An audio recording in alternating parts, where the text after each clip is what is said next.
Tema 1 de ginecología, amenorreas.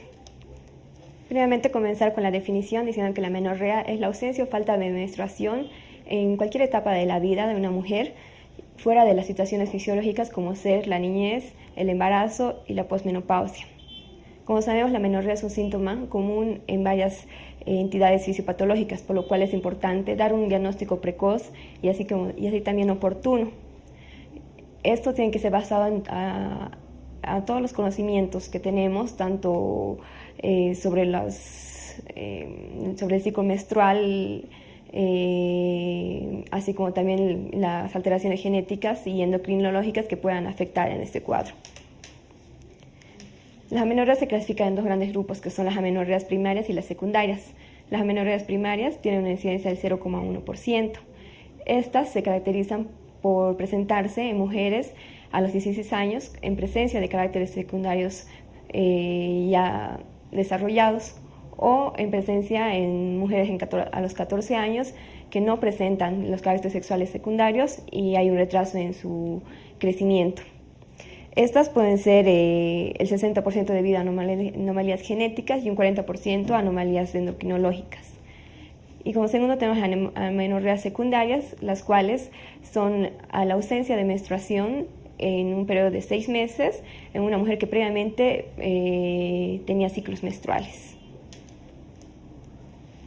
Las amenorreas también se clasifican en amenorreas centrales, amenorreas de origen genital y amenorreas de origen gonadal. Vamos a comenzar primeramente por la amenorrea central. La amenorrea central se caracteriza por un fallo a nivel del hipotálamo o hipófisis.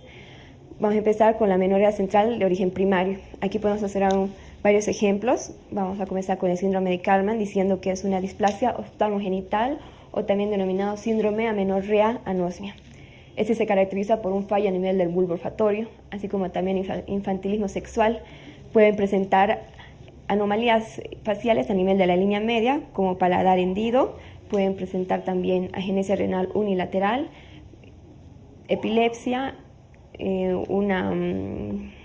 pueden presentar una sordera neurosensorial y también pueden presentar cincinesia. El fenotipo puede ser tanto femenino como masculino. Otro ejemplo es el síndrome de Prader-Willi, el cual se caracteriza por una hipotonía, se caracteriza también por un hipogonadismo, por una hipomentina y obesidad. Estos síndromes responden bien al tratamiento con clomifeno. El síndrome de Lawrence-Monbiel, se caracteriza por una oligofrenia, se caracteriza también por diabetes y hipogonadismo. Y por último, la progeria. La progeria se caracteriza por un envejecimiento prematuro. Además de presentar calvicie, pueden tener también cabello grisáceo, tienen infantilismo sexual y estos pueden presentar una muerte precoz. Continuando con la amenorrea central, tenemos las de origen primario o también pueden ser secundarios. La primera, podemos ver que es la pérdida de peso excesiva o en la anorexia nerviosa. El 25% de las mujeres pueden presentar amenorrea incluso sin tener una pérdida importante de peso. El ejercicio también es otro factor. Por ejemplo, las mujeres que realizan actividades como el ballet, la gimnasia, actividades de maratón, estas tienden a generar la pérdida de la menstruación. En estas pacientes podemos ver que las niñas que realizan actividad física antes de la menarquía se puede observar un retraso de la misma. El tercero es la causa psicógena. Esta causa puede deberse ya sea a la depresión, al estrés, al miedo a la sexualidad, así como también el miedo al embarazo, pueden llevar a causar un tipo de amenorrea. Esto se puede explicar diciendo que hay un incremento en las corticotropinas y esto podría también producir un descenso en las gonadotrofinas. Otro cuarto ejemplo, como vemos, son las lesiones a nivel del hipotálamo e hipófisis. Pueden ser lesiones ocupantes como un craniofaringioma, gliomas, tumores del seno endodérmico, así como también pueden ser traumatismos, cualquier masa ocupante que puede producir una alteración a nivel de estos centros y producir la amenorrea. Y por último, la hiperprolactonemia, que puede ser de origen tumoral o no tumoral. Ahora, la amenorrea central de origen secundario tenemos el síndrome de Sheehan. Como se ve en la imagen, se caracteriza por un infarto a nivel hipofisiario, lo cual produce una isquemia hipofisiaria, como ven aquí en la imagen, y una necrosis. Esto puede llevar a que impida la lactancia, a una involución de la glándula mamaria, así como también la pérdida de vello pubiano y vello axilar. Se dice que es la causa más frecuente de panhipopituitarismo en las mujeres en edad reproductiva. Continuando con las amenorreas, tenemos la amenorrea de origen gonadal. Esa se caracteriza por un fallo a nivel de las gónadas. En nuestros ejemplos más destacados tenemos aquí el primero, que es el síndrome de Turner, el cual se puede decir que es la causa más frecuente de amenorrea de origen primario. Ese se caracteriza por una monosomía 45X0 o un mosaicismo 45X0 o 46XX. Esos pacientes se caracterizan por presentar un infantilismo sexual, además de un hipogonadismo, talla baja, un terium coli, cavitus valgo, y así como también pueden presentar alteraciones a nivel renal y cardíacas. Entre las patologías más destacadas podemos hablar de la coartación de la aorta. Se dice que en los casos de mosaicismo, pues incluso las pacientes pueden tener talla normal y pueden llegar a fecundar y embarazarse. Continuando, tenemos luego la digenesia gonadal pura. Esta puede ser de cariotipo 46XX o 46XY. También se le denomina síndrome de Sawyer. Se le caracteriza por presentar genitales externos femeninos y gónadas disgenéticas. En los pacientes es importante realizar de manera precoz una gonadectomía o por el riesgo de desarrollar un disgerminoma o un gonadoblastoma. La gonadectomía generalmente se hace posterior a la pubertad. La digenesia gonadal mixta. Se dice que es un mosaicismo que afecta al cromosoma Y y el cariotipo más frecuente es 45X0 y 46XY. Estos pacientes también presentan un hipogonadismo, presentan genitales externos poco desarrollados y en estos pacientes pueden incluso presentar características como las mencionadas en el síndrome de Turner. La amenorrea gonadal de origen primario o secundario, podemos hablar aquí del síndrome de ovario poliquístico, el cual lo vamos a entrar en más detalle en el segundo tema. La amenorrea secundaria de origen gonadal tenemos el fallo ovárico precoz. Ese se caracteriza por la falta de folículos antes de los 40 años. Estos pueden ser de origen ya sea genético, origen tóxico, de causas virales o incluso secundarias cirugías. Este diagnóstico se lo realiza generalmente en dos ocasiones con un mes de diferencia que den un resultado de una hormona de folículo estimulante mayor a 40.000 unidades internacionales por ml.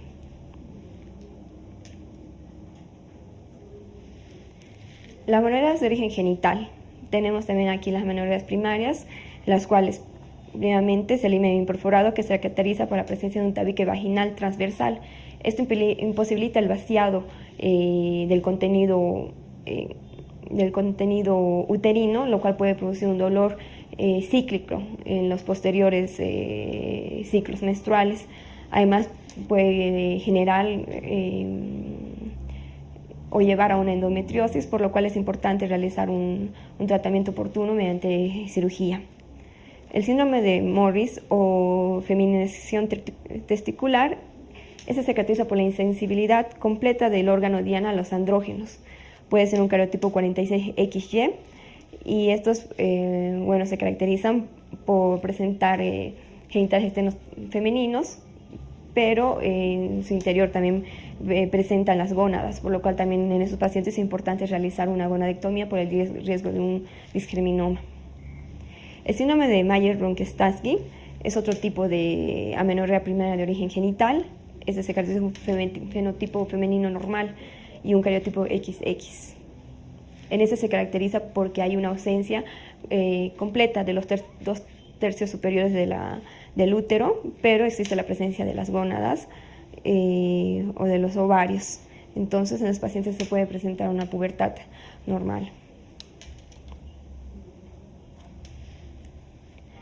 Las amenorreas secundarias también de origen genital tenemos uno que es el síndrome de Asherman, que se caracteriza por una acinequia uterina, que puede ser secundarios ya sean alegrados, pueden ser secundarias a cirugías a nivel uterino, como ser una miomectomía, también puede ser secundaria a una infección de dispositivo intrauterino como la T de cobre.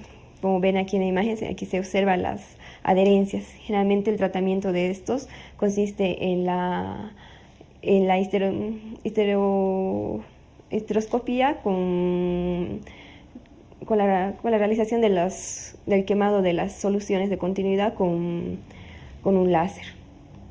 Y en segundo también podemos tener la tuberculosis genital y la endometriosis también, que puede ser un origen de amenorrea genital secundaria.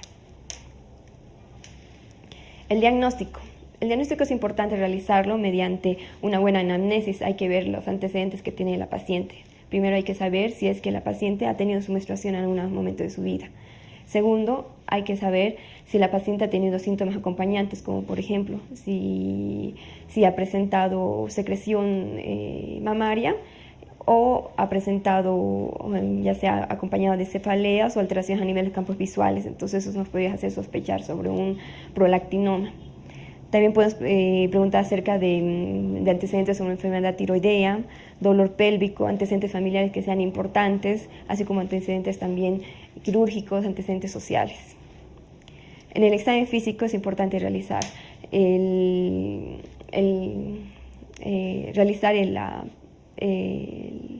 cálculo del índice de la masa corporal para ver si se encuentra la paciente dentro de los límites normales. Como ya hemos explicado anteriormente, una de las causas de amenorrea es la pérdida de peso excesiva.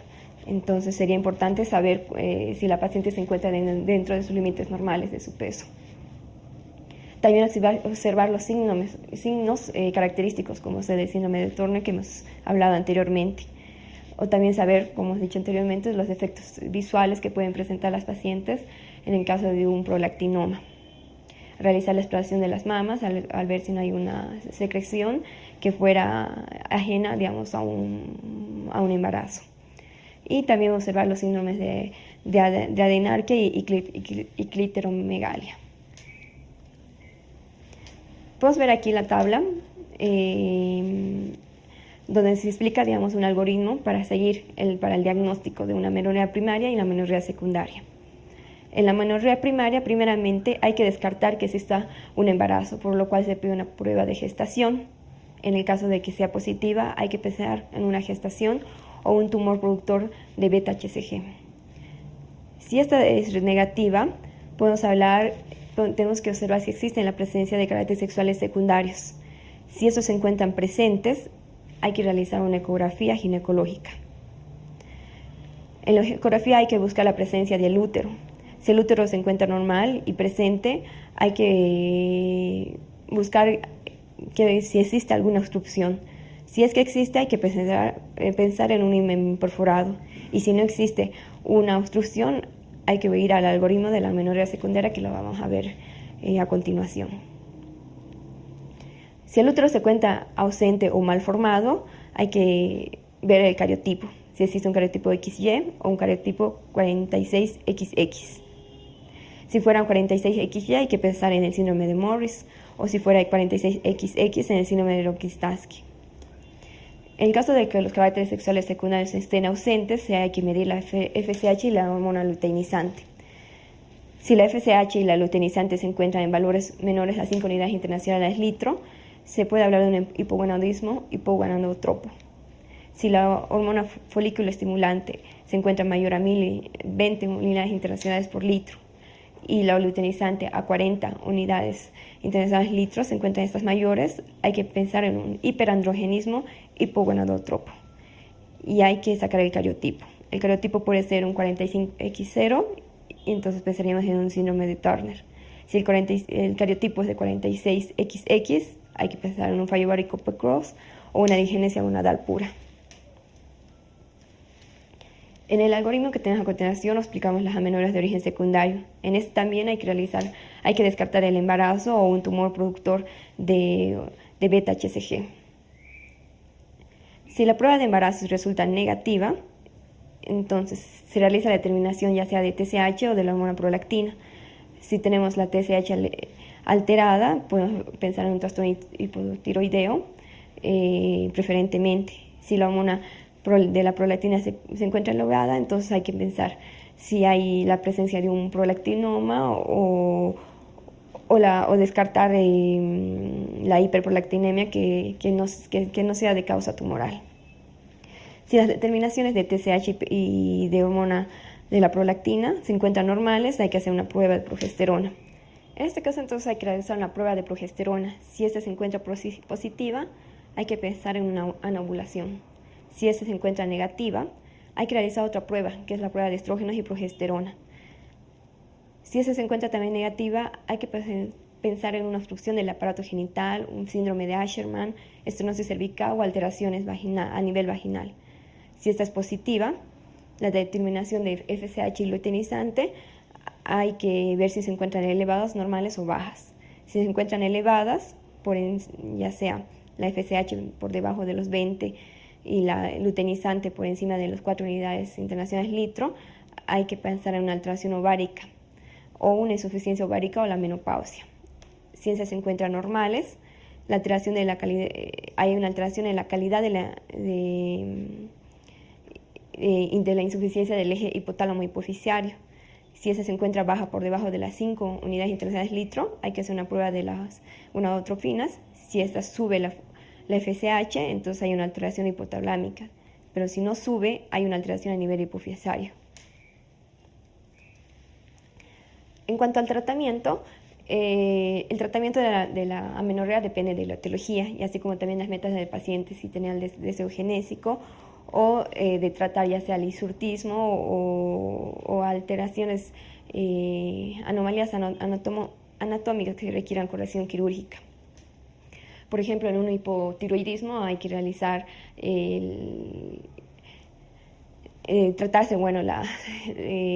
hacer un tratamiento de sustitución tiroidea, ya sea con levotiroxina. En el caso de macroadenomas que requieran cirugía, se observan solamente, como ya saben, se realizan las cirugías cuando hay alteraciones a nivel de campos visuales, o si no, se realiza un tratamiento médico. Y en las pacientes que realizan un ejercicio ya sea intenso o que tienen dietas extremas, hay que orientarles para que cambien esos hábitos en su vida. En el tratamiento de sustitución estrogénica es importante realizar a las pacientes un tratamiento con estrógenos, ya que hay que evitar la osteoporosis. Así como también es importante realizar un tratamiento precoz con progesterona en esas pacientes, debido a que hay que evitar la hiperplasia endometrial y así como el cáncer de endometrio. Bueno, esta sería la terminación del tema 1 de ginecología, que son amenorreas.